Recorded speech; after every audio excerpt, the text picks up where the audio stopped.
परभणी शहरातील प्रभाग क्रमांक 3 मधील कृषीनगर भागामध्ये रस्त्यांची दुरावस्था झाली असून या ठिकाणी राहणाऱ्या नागरिकांना रोज नरक यातना भोगावी लागत आहे। मागील 20 ते 22 वर्षापासून या भागामध्ये वसाहत उभारली गेलेली आहे। दरवेळी निवडणुकीच्या तोंडावर नेत्यांकडून मोठमोठे आश्वासन देखील दिले जातात, परंतु प्रत्यक्षात मात्र कोणीही फिरकत नाही आणि त्यामुळे रस्त्याच्या प्रतीक्षेत नागरिकांची 20 वर्षे गेली आहेत। पाऊस झाल्यावर तर या रस्त्यांनी चालणे देखील अवघड होऊन बसते आणि त्यामुळे प्रशासनाने याकडे लक्ष द्यावे, अन्यथा तीव्र आंदोलन करण्याचा इशारा नागरिकांनी दिला आहे। प्रतिनिधी रियाज कुरेशी, DLP न्यूज, परभणी। 25 वर्षापासून या कॉलनीमध्ये राहतो, तर तेव्हापासून या रस्त्याची इतकी दुरावस्था आहे की आता आमची शेजारी आहे वैशाली, अपंग आहे, दिव्यांग आहे, आम्ही आमच्या शेजारी आणखीन म्हातारी माणसं आहेत, यांना रस्त्यावरून बरोबर चालता येत नाही, इतका कच्चा रस्ता आहे, पण पाय फसले जातात।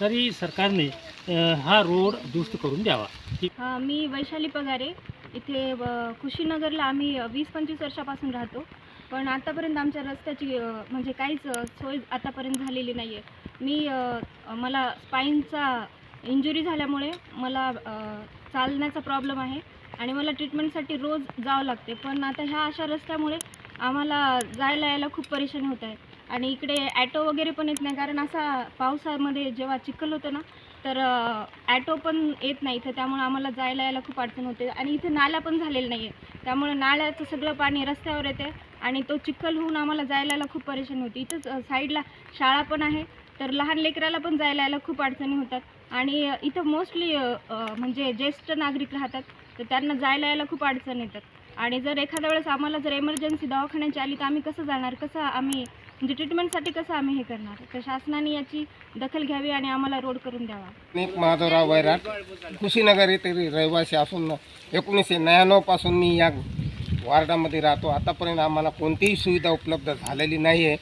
त्या कारणास्तव आम्ही आपल्याशी अशी विनंती सादर करतो की आम्हाला कमस कम चालण्याजोगा तरी रोड तयार करून द्यावा, अशी सरकारची विनंती आहे। कुठे माझे पप्पा म्हणजे बांधकाम व्यवस्थित करतात, तर प्रत्येक आमच्या गल्लीमध्ये सगळीकडे बांधकामाची जर अडचण आहे, म्हणजे सामान आणण्यासाठी किंवा कोणत्या पण मोठमोठ्या गाड्या जर आल्या तर आमच्या गल्लीची अवस्था एवढी बेकार आहे, नालीवरचं पाणीसुद्धा येते आणि रस्त्यावर लहान लेकराला सर्व जे बुजुर्ग लोक आहेत त्यांना चालायला कसंच खूप अडचण होत आहेत आणि आमचे 1-2 जागी पडलेले सुद्धा आहेत ह्या जागी पाय ते घसरून।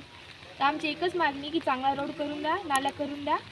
आम्ही खूप वेळा नगरपालिकेत अर्जसुद्धा दाखल केलेला आहे, नगरसेवक पण 1-2 जागी येऊन गेलेले, पण त्यांचं काही असं विषयच नाही, ते फक्त बोलतात की आम्ही करून देऊ, पण आतापर्यंत त्यांनी काहीच हालचाल केली नाही, काहीच नाही, फक्त त्यांनी आश्वासन देतात।